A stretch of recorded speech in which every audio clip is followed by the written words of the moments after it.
ಲಾಸ್ಟಿಗೆ ರಾಮಾನುಜಾಚಾರ್ಯರು ಕರೀತಾರೆ ಅವರನ್ನ ಬನ್ನಿ ಅಂತ. ನಾರಾಯಣ ಸ್ವಾಮಿ ಬಂದು ಅವಳ ಕೈಯಿಂದ ಬಂದು ಇವರ ತೊಡೆ ಮೇಲೆ ಕೂತ್ಕೊಳ್ತಾರೆ. ಇದು ರಾಮಾನುಜಾಚಾರ್ಯರು ಈ ಚೆಲುವನಾರಾಯಣ ಸ್ವಾಮಿಯನ್ನ ಸ್ಥಾಪನೆ ಮಾಡಿರೋದು.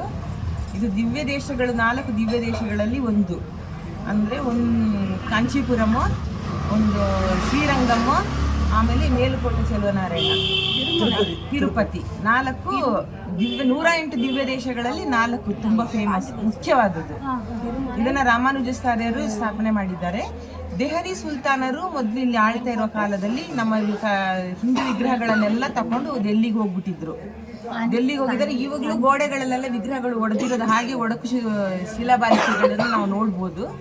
ತಗೊಂಡೋಗಿ ಆ ದೇವರನ್ನ ಅವರು ದೆಹಲಿಯಲ್ಲಿ ಇಟ್ಕೊಂಡಿದ್ರು. ಅದು ರಾಮಾನುಜಾಚಾರ್ಯರಿಗೆ ದಿವ್ಯ ದೃಷ್ಟಿಯಿಂದ ಗೊತ್ತಾಗಿ ಅವರು ಡೆಲ್ಲಿಯಲ್ಲಿ ಹೋಗಿ ಸುಲ್ತಾನರನ್ನ ಕೇಳ್ತಾರೆ, ನಮ್ಮ ನಾರಾಯಣ ಸ್ವಾಮಿ ನಿಮ್ಮಲ್ಲಿ ಇದೆ, ನಮಗೆ ಬೇಕು ಅಂತ. ಅದಕ್ಕೆ ಅವ್ರು ಹೇಳ್ತಾರೆ, ಇಷ್ಟೊಂದು ವಿಗ್ರಹಗಳಿದೆ, ಇದರಲ್ಲಿ ನಿಮ್ಮದು ಯಾವುದು ದೇವರು ನೋಡಿ, ಅವರು ಬಂದರೆ ಕರ್ಕೊಂಡು ಹೋಗಿ ಅಂತ ಹೇಳ್ತಾರೆ. ಆದರೆ ರಾಮಾನುಜಾಚಾರ್ಯರು ನೋಡಿದ್ರೆ ಅವರ ಮಗಳು ವಿಭಿನ್ನಾಚಾರ್ಯ ಕೈಯಲ್ಲಿ ಆ ವಿಗ್ರಹ ಇರುತ್ತೆ. ಅವಳದನ್ನು ಆಟ ಆಡ್ತಾ ನಾನು ಅದ್ರ ಜೊತೆ ಮದುವೆ ಆಗ್ತೀನಿ, ಅದೇ ನಾನು ಅವರನ್ನೇ ಮದುವೆ ಆಗೋದಂತೆ ಹೇಳ್ತಾಳೆ. ಅದಕ್ಕೆ ರಾಮಾನುಜಾಚಾರ್ಯರು ಒಂದು ಸಭೆ ಎಲ್ಲ ಕರೆದು ಸುಲ್ತಾನರೆಲ್ಲ ಸೇರಿ ಲಾಸ್ಟಿಗೆ ರಾಮಾನುಜಾಚಾರ್ಯರು ಕರೀತಾರೆ ಅವರನ್ನ ಬನ್ನಿ ಅಂತ. ಕರಿಬೇಕಾದ್ರೆ ಆ ನಾರಾಯಣ ಸ್ವಾಮಿ ಬಂದು ಅವಳ ಕೈಯಿಂದ ಬಂದು ಇವರ ತೊಡೆ ಮೇಲೆ ಕೂತ್ಕೊಳ್ತಾರೆ. ಯಾರು? ಚೆಲುವನಾರಾಯಣ ಸ್ವಾಮಿ. ರಾಮಾನುಜಾಚಾರ್ಯರ ತೊಡೆ ಮೇಲೆ ಬಂದು ಕೂರುತ್ತೆ. ಅಲ್ಲಿಂದ ಅದನ್ನ ತಕೊಂಡ್ ಬರ್ತಾರೆ.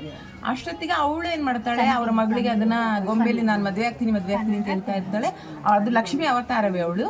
ಅವಳ ವಿರಹ ವೇದನ ತಾಳಗಾದ ರಾಮಾನುಜಾಚಾರ್ಯರ ಜೊತೆ ಇಲ್ಲಿಗೆ ಬಂದ್ಬಿಡ್ತಾರೆ, ಮೇಲುಕೋಟೆಗೆ ಬಂದ್ಬಿಡ್ತಾಳೆ. ಆ ನಂತರ ಅದನ್ನ ಅವಳು ಅಲ್ಲಿ ಬಂದು ಅವರನ್ನೇ ನಾನು ಮದ್ವೆ ಆಗೋದು ಅಂತ ಅವಳು ಹೇಳ್ತಾ ಇರ್ತಾಳಲ್ಲ.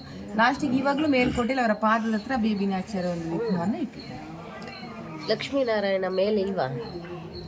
ನರಸಿಂಹ, ಲಕ್ಷ್ಮೀ ನರಸಿಂಹ, ಅದು ನರಸಿಂಹ.